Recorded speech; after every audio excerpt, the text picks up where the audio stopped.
पुस्तक जनसंपर्क जन जागरण की पंचसूत्री योजना। लेखक वेदमूर्ति तपोनिष्ठ पंडित श्रीराम शर्मा आचार्य जी। ध्वंस सरल है, निर्माण कठिन। एक माचिस सारे गांव को भस्म कर सकती है। एक बम किसी बड़े इलाके को विनष्ट करने के लिए पर्याप्त है, किंतु उतना निर्माण करना हो तो ढेरों समय, कौशल, श्रम और धन लगाना पड़ेगा। संसार को दुर्दशाग्रस्त बनाने में प्रचुर बुद्धि बल, धन बल और समय लगा है।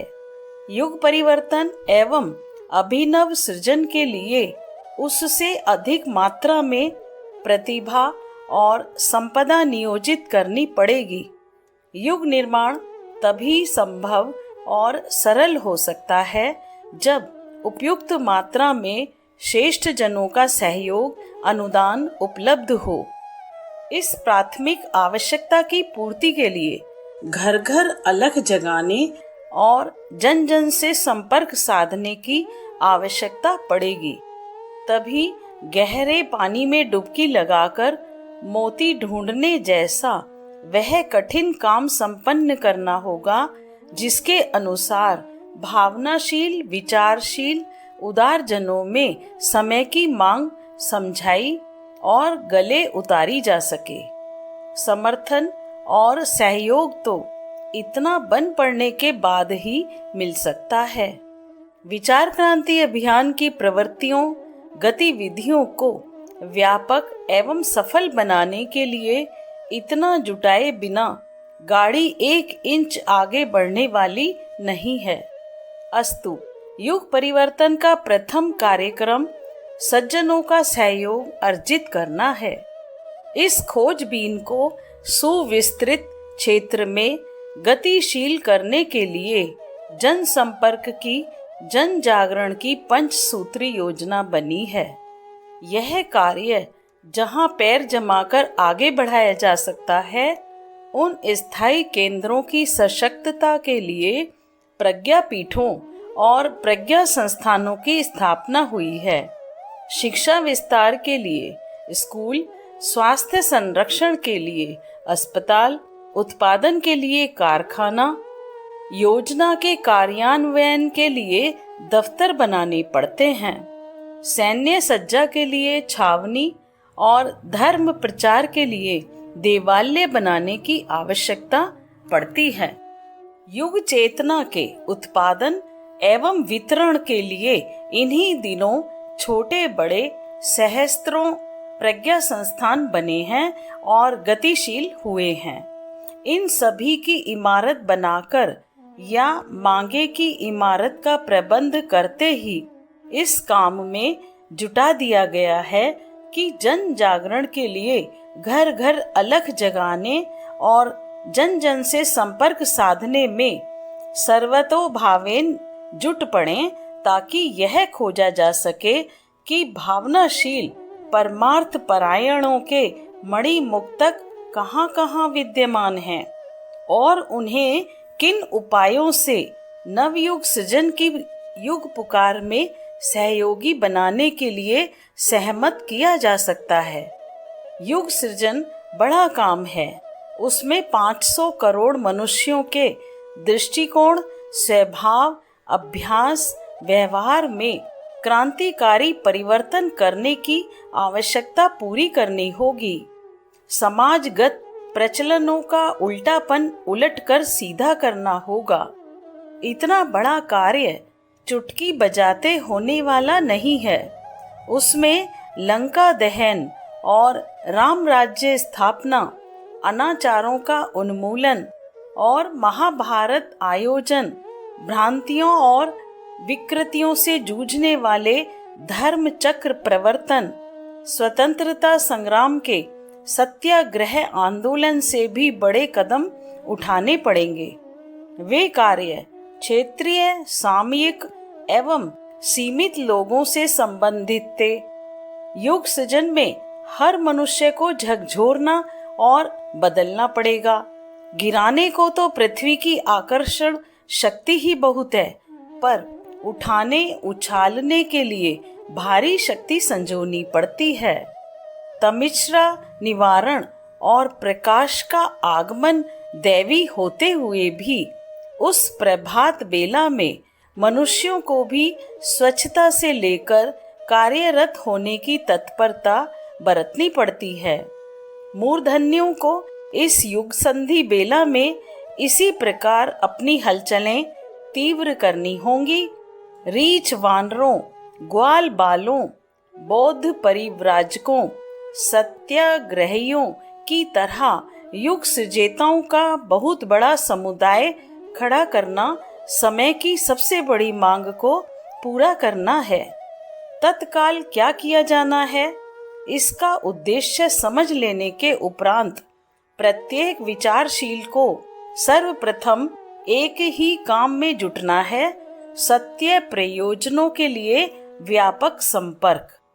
इस उद्देश्य की पूर्ति के लिए ही पंचसूत्री कार्यक्रम को सर्वप्रथम हाथ में लिया गया है और प्रत्येक छोटे बड़े प्रज्ञा संस्थान से, प्रत्येक सृजन शिल्पी प्रज्ञा परिजन से आग्रह पूर्वक यह अनुरोध किया गया है कि वे अपना ध्यान और प्रयास बिखेरें नहीं, उसी प्रथम चरण की पूर्ति में जुटें, ताकि शुभारंभ के उपरांत एक एक कदम आगे बढ़ाते हुए मंजिल तक पहुंच सकना संभव हो सके।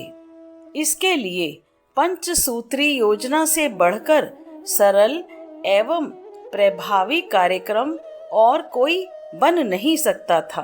पंचसूत्री कार्यक्रम इस प्रकार हैं। पहला, शिक्षितों को प्रज्ञा साहित्य नियमित रूप से पढ़ाने का स्वाध्याय विस्तार। दूसरा, युग चेतना का आलोक घर घर पहुंचाने का सत्संग आयोजन। तीसरा, परिवारों में छोटे छोटे आयोजन संपन्न करके उनमें सुसंस्कारिता और प्रगतिशीलता का अभिवर्धन। चौथा, आदर्श वाक्यों से घरों और दीवारों को सजाकर समय परिवर्तन का अचेतन लोक शिक्षण। पांचवा, सृजन शिल्पियों का अधिक से अधिक संख्या में उत्पादन, संगठन एवं उनके निर्वाह का उपक्रम। इन पांचों को कार्यान्वित करने के लिए क्या किया जाना है, उसका विस्तृत विवरण इस प्रकार समझा जाना चाहिए। पहला, वर्तमान युग शिल्पी अपने अपने क्षेत्र में शिक्षितों की संख्या नोट करें। उनमें से जो अध्ययनशील, विचारशील प्रवृत्ति के दिखें, उनके साथ संपर्क साधें। इसके लिए प्रज्ञा साहित्य हर दिन नियमित रूप से बिना मूल्य उनके यहाँ पहुँचाने वापस लेने की योजना बनाएं। इसके लिए नियमित समय लगाया जाए। जहाँ संभव हो चल पुस्तकालय के रूप में धकेल गाड़ी ज्ञान रथ चलाया जाए। कहना ना होगा कि इस प्रयोजन के लिए जो प्रज्ञा साहित्य विनिर्मित हुआ है वह सस्तेपन तथा युग समस्याओं का स्वरूप और समाधान प्रस्तुत करने की दृष्टि से अनुपम है। जो पढ़ेगा प्रभावित हुए बिना रहेगा नहीं। जो पढ़ें उनसे कहा जाए कि वे अपने घर, परिवार तथा संपर्क के अनपढ़ों को पढ़ करके सुनाया भी करें। यह स्वाध्याय अभियान हुआ। पुस्तक जनसंपर्क जन जागरण की पंचसूत्री योजना। लेखक वेदमूर्ति तपोनिष्ठ पंडित श्रीराम शर्मा आचार्य जी। दूसरा, लोक शिक्षण का दूसरा चरण है सत्संग। इसके लिए कुछ उपकरण बड़े आकर्षक एवं सफल हुए हैं। यूं इन दिनों आदर्शवादी परामर्श सत्संग में लोक रुचि रही नहीं है, पर इन उपकरणों के माध्यम से लोक रंजन और लोक मंगल का उभय पक्षीय प्रयोजन समन्वित रूप से बन पड़ते हैं और सत्संग में उपस्थिति भी अच्छी होती है तथा उद्देश्य की पूर्ति में सफलता भी बहुत मिलती है। इस संदर्भ में प्रकाश चित्र प्रदर्शन हेतु स्लाइड प्रोजेक्टर बहुत प्रभावी सिद्ध हो रहा है। मोहल्ले गांवों में उसे देखने के लिए बाल वृद्ध नर नारी सभी उमड़ पड़ते हैं और मुफ्त का सिनेमा पड़ोस में देखने का लाभ लेने में चूकते नहीं हैं। प्रदर्शन के साथ साथ व्याख्या विवेचन का आकर्षक लोक शिक्षण चलता रहता है। उपस्थित समुदाय को बहुत कुछ जानने को मिलता है जो इन्हीं दिनों जनाया जाना आवश्यक है। इसी प्रकार का दूसरा उपकरण टेप रिकॉर्डर है। इस साधन से घर घर युग संदेश सुनाया जाता है। प्राणवान युग संगीत के कितने ही टेप हैं। इसके अतिरिक्त अभियान के संचालक ने इन्हीं दिनों बड़े मार्मिक प्रवचन टेप कराए हैं। इन्हें सुनने के लिए वही उत्सुकता पैदा की जा सकती है और सुनने वालों की अच्छी उपस्थिति रह सकती है। इन दोनों उपकरणों के साथ लाउड स्पीकर का सुयोग भी बन सके तो उपरोक्त दोनों उपकरणों द्वारा प्रस्तुत किए जाने वाले प्रतिपादन से अधिक बड़ी जनसंख्या लाभ उठा सकती है। Slide projector, tape recorder, loud speaker के अतिरिक्त स्थानीय गायकों के द्वारा जहां तहां संगीत आयोजन भी कराए जाते रहें तो उनके लिए संगीत उपकरणों की भी आवश्यकता पड़ेगी। उपरोक्त सभी साधन 3000 रुपए के भीतर ही बन जाते हैं। सभी स्तर के प्रज्ञा संस्थानों को अपने यहाँ यह उपकरण खरीदने के लिए उपरोक्त राशि की व्यवस्था करनी चाहिए।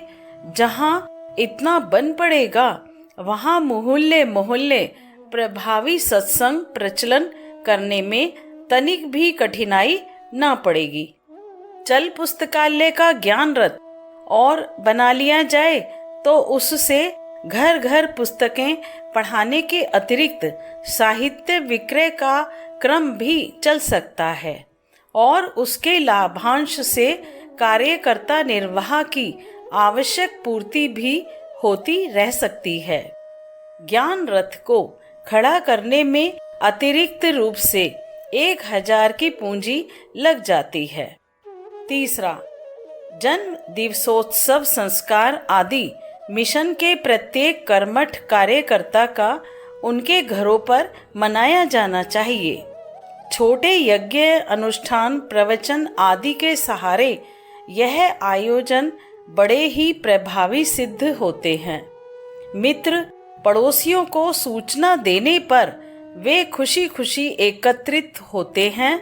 जिसका जन्मदिन मनाया जाना है उसे उस दिन का हीरो बनने का अवसर मिलता है। अभिवंदन, आशीर्वाद, पुष्प वर्षा से, यज्ञ व्याख्या तथा प्रवचन से जो उत्साह मिलता है उसे जीवन निखारने के लिए मोड़ा जा सकता है। इससे आत्मनिर्माण की दिशा में आगे बढ़ने की प्रेरणा मिलती है। जिसका जन्मदिन है उसे एक बुराई छोड़ने और एक अच्छाई ग्रहण करने का संकल्प भी करना होता है। इस प्रकार आत्म सुधार का यह आयोजन अच्छा आधार भी बन जाता है। परिवार गोष्ठी के रूप में इन आयोजनों का असाधारण उपयोग है। घर में धार्मिकता, प्रगतिशीलता एवं सुसंस्कारिता का वातावरण बनता है। प्रत्यक्ष एवं परोक्ष रूप से उसी की प्रेरणाएं इन आयोजनों में भी भरी रहती हैं। जन्म दिवसोत्सवों को नितांत सस्ता रखा गया है। आतिथ्य के लिए सौंफ सुपारी से अधिक कुछ भी अधिक खर्च करने पर प्रतिबंध इसलिए लगाया गया है ताकि धनी निर्धन सभी के घरों में यह प्रचलन समान उत्साह के साथ चल पड़े। 2 घंटे में समूचा कार्यक्रम संपन्न होता है। सामूहिक गायत्री पाठ, देव पूजन, संक्षिप्त अग्निहोत्र, आशीर्वाद, अभिनंदन, आत्म सुधार के लिए कुछ अच्छाई ग्रहण करने का संकल्प और जितनी आयु हो उतने दीपदान। संक्षेप में यही कार्यक्रम है जिसमें हवन तथा आतिथ्य में 2-3 रुपए से अधिक खर्च नहीं पड़ता है। उपस्थित सभी संबंधी पड़ोसी नई प्रेरणा विचारणा लेकर लौटते हैं। चौथा, दीवारों पर आदर्श वाक्य लेखन स्याही ब्रश से भी हो सकता है और साधारण खड़िया या गेरू की डली से भी यह कार्य किया जा सकता है। आदर्श वाक्यों की एक श्रृंखला पहले से ही निर्धारित है, जिसे सड़क गलियों में दीवारों पर आसानी से लिखा जा सकता है और उधर से निकलने वालों को बोलती दीवारों का लाभ दिया जा सकता है। घरों कमरों को चित्रों कैलेंडरों की तरह आदर्श वाक्यों से सजाने की बात भी ऐसी ही प्रेरणाप्रद है। इसके लिए सस्ते और आकर्षक आदर्श वाक्य मिशन की ओर प्रकाशित किए गए हैं। वे सस्ते भी हैं, अमूल्य भी और पढ़ने वालों के दिलों में हलचल मचाने वाले भी। इस पोस्टर प्रदर्शन का कितना प्रभाव होता है, इसे सिनेमा वालों, औषधि विक्रेताओं और दूसरे व्यवसायियों से पूछकर जाना जा सकता है कि दीवारें रंगने की प्रक्रिया उन्हें कितनी अधिक लाभदायक सिद्ध हुई। प्रज्ञा मिशन की विचार क्रांति योजना में भी आदर्श वाक्यों के प्रचलन को आवश्यक और उपयोगी समझकर क्रियान्वयन में पूरा उत्साह बरतना चाहिए। 5वां, प्रारंभिक और अति आवश्यक बात यह है कि उपरोक्त सभी कार्य क्रियान्वित कैसे हों। इसका उत्तर है कार्यकर्ताओं का समय नियोजन। प्रज्ञा परिवार के प्रत्येक परिजन को 1 घंटा समय और 10 पैसा नित्य देने का नियम था।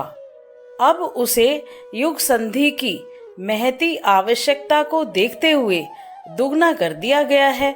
2 घंटा समय और 20 पैसा नित्य भी यदि कर्मठ युग शिल्पी लगाने से आनाकानी करेंगे तो फिर हनुमान, अंगद, भीम, अर्जुन, बुद्ध, अशोक, गांधी, विनोबा जैसा भारी उत्तरदायित्व किस बलबूते उठाया जा सकेगा। भारतीय संस्कृति की रीढ़ वानप्रस्थ परंपरा है। यही प्रचलन इस देश में भाव भरे सुयोग्य लोक सेवी उत्पन्न करता रहा है। उस उपेक्षित परंपरा को अब पुनः जीवित करना चाहिए। प्रज्ञा परिजनों में से जिनकी पारिवारिक जिम्मेदारियां हल्की हुई हों, वे अधिकाधिक समय युग धर्म की सबसे बड़ी मांग नव सृजन को पूरी करने के लिए लगाने की बात सोचें और अनुकरणीय आदर्श प्रस्तुत करें।